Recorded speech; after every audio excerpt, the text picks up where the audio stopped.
Today we're going to talk about the Ruy Lopez, or the Spanish opening. This is a great beginner opening and it's one that I used when I started out playing.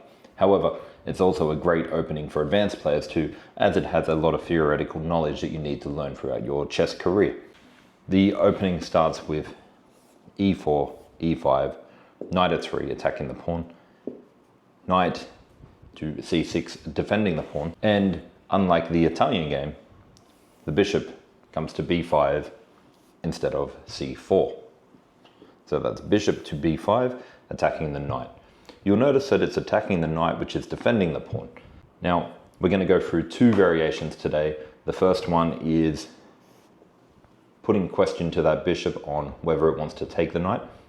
The majority of times the bishop will actually go back because white simply does not want to exchange one of their bishops for a knight and give up their bishop pair. However, in some games, people may decide they want to take the knight. When they capture the knight, black is going to need to capture back, and I'll ask you the question now: should black capture with the outside pawn moving towards the center, or the center pawn moving outside? Take the time to find out, pause the video if you need, and I'll give you the answer in a moment. Okay, hopefully you gave a good attempt at deciding which pawn you wanted to capture with, and congratulations if you captured with the center pawn.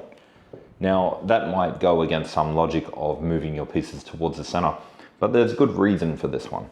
See, when white captures the pawn in the center, which is no longer defended by black's knight, black can actually bring their queen up to attack both the pawn and the knight. Now white cannot defend both these pieces and will have to do something to save the knight.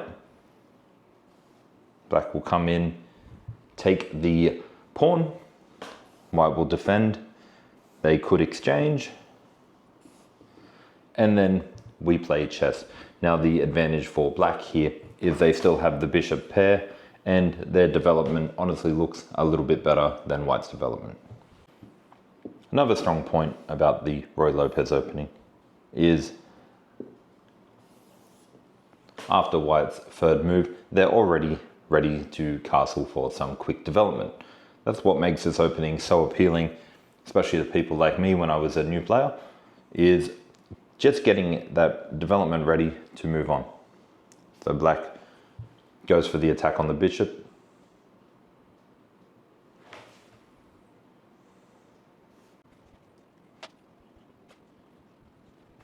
Now when black puts a question to the bishop, they're going to need to react, and you'll find that a lot of players will move their bishop back to the A file.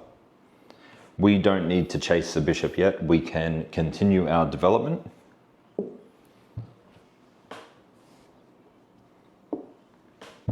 Keep in mind, this pawn is undefended. However, with white castled, they can always bring the rook across to attack the knight if we do take it. So it's important to continue your development here. Now, that's it for the basics of the opening. Keep in mind that white has some good opportunities in the opening, which I find very appealing.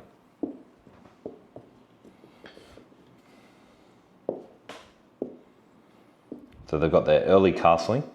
They also have opportunities when they bring their piece back. They also have opportunities of bringing their pawns out here, bringing their bishop either here or here, bringing their knight around through here, and then castling, and getting good setups like that. So give the Ruy Lopez a go, try it out, see how you go, and I'll see you in the next video.